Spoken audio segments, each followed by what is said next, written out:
Hello everyone, my name is Ananya Rajput, a legal intern at LEXIS and Company.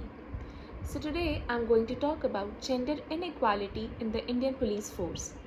Now, in the past few years, India has witnessed a drastic change and positive change in the role of women in the society. The Industrial Revolution, along with the liberalization and globalization, has altered the status of women from a traditional homemaker to that of a professional. Indian women are now actively participating in all economic activities and simultaneously managing their family and work life. However, on the other hand, gender discrimination against women still exists, particularly in the police force. Policing is considered as one of the most male-dominated profession in the world. Women are generally regarded as soft gender, the weaker sex, and the one needing protection. Policing is a demanding job which involves long and uncertain hours of duty. It is believed that the characteristics of women are not suited to fit the requirements of such a profession. The condition of police women in India is exactly the same, only the situation is much worse as compared to the other countries. Even though all the posting and ranks in the police are common to both men and women, women are still underrepresented and are not assigned to field missions to the same extent as men. In a response to an RTI query, it was revealed that approximately 100 policemen were found to be involved in rape in the past 10 years. To make matters worse, it was recently reported that a sub-inspector of an area was involved in rape in the pretext of marriage. Needless to say that the police, especially women in Delhi, have lost faith in the police. Therefore, it has become apparent and crucial to employ more women in the police.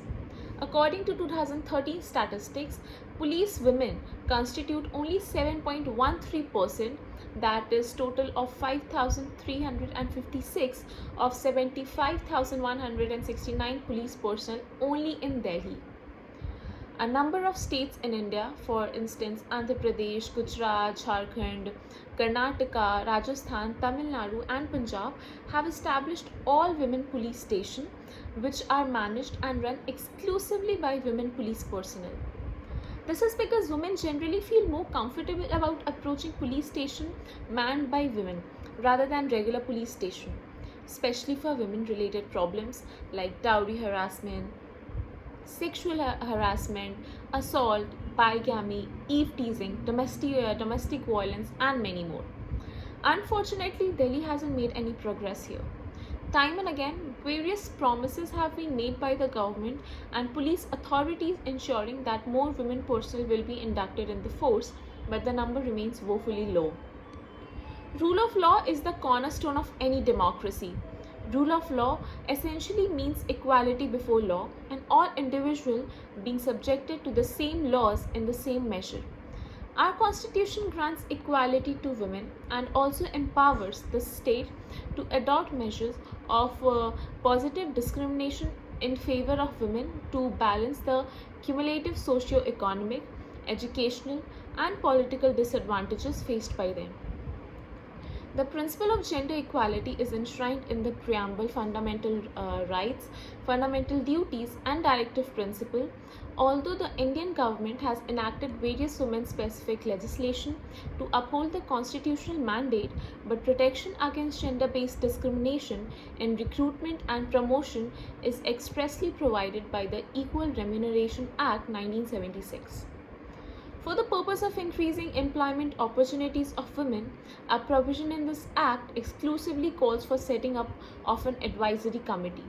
Also, the National Police Commission in its 5th report recommended the urgent need for recruiting more women and assigning equal work to both men and women equally.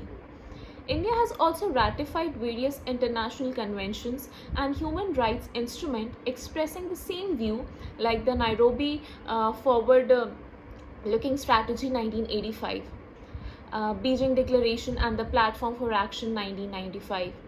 The most important being the Convention on the Elimination of all forms of discrimination against women. However, one can easily notice the wide gap prevalent between the goals enunciated in the constitution, legislation, police and plans on the one hand, and the stark reality of the status of police women in India on the other. The role of police is critical in any society. In our society, a policeman is seen as a symbol of state power, coercion, and retribution, and not as a friend or protection of the state. Maintaining public order and peace with such an image can be a daunting task. Under these circumstances, women force can prove to be an asset to the force. Research and history have disproved that notion that women are not suited for policing. Women are known to employ a different style of conflict resolution, that is communication before physical confrontation. The sanitizing and restructuring of the Indian police station will require a multifaceted approach. However, the first step in this direction should give more representation to the women in the force. India, being a democratic country, the principle of democratic policing should initially be applied here. While the Western countries are busy coping up with the dynamics of feminism and elitism among women, India is sadly still struggling with the physical presence of women in the police station. Ours is a tradition-bound society, and gender-based stereotypes are not going to vanish in a day. In India, policing is one profession which is neither encouraged by parents nor taken up by interest, especially in the case of women. However, on the level, it is up to the policewomen of the nation to adopt an activist approach and address the gross injustice happening.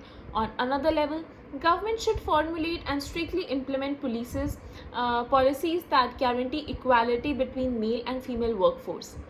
Women police personnel only demand that they be treated at par so that they get a fair opportunity to prove their worth.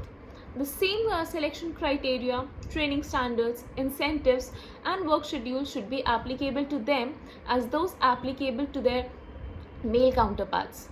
It is about time we bring a change in the society and show the much deserved respect to the Indian policewomen. Thank you.